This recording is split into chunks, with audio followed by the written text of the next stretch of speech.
Good morning, everyone. This is Friday. This is episode 66 of the Asana Morning Podcast. Yesterday, we had an amazing webinar on how to turn Asana into a CRM, which is my number one passion when it comes to Asana. My number two passion is actually talking about the My Task view and the sections that are in there. I've talked about this several times. When you come into Asana, you usually have the default section. They do have different names depending on when you joined Asana, but usually that's today, upcoming, and later, something like this. I very quickly changed those to have like a priority-based approach. So very quickly, I had something like top priority, important, and secondary.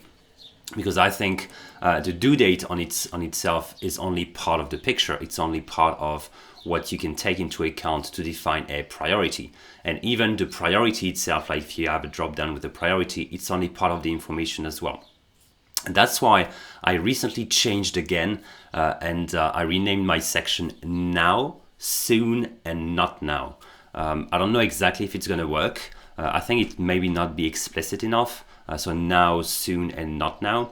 I'll see how it works. I think the goal is to have only 3 levels of sorting. In my case, it works well, and be very and try to really triage everything and place things into those sections, and really make sure that the recently assigned section is empty at all times.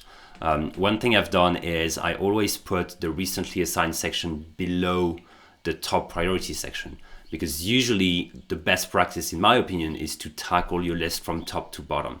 And sometimes, and most of the time, it's better to tackle something that is a top priority instead of triaging your recently assigned.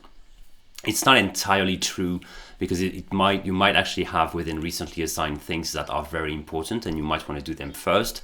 But I like the idea of really putting the emphasis on the top priority stuff instead of recently assigned. Also, what I've seen in the past is people buried under new tasks, and they spend that day triaging recently assigned and not doing any work. And at the end of the day, yes, you have a triaged My Task view, but you haven't done anything. And I think it's better to have done a few top priorities and have almost sorted everything, rather than sorted everything and not have done anything. Anyway, I'm babbling about the My Task view. That's my number 2 passion. Let me know what's yours, and let me know what your sections are. And have a good day, have a good weekend, and see you on Monday.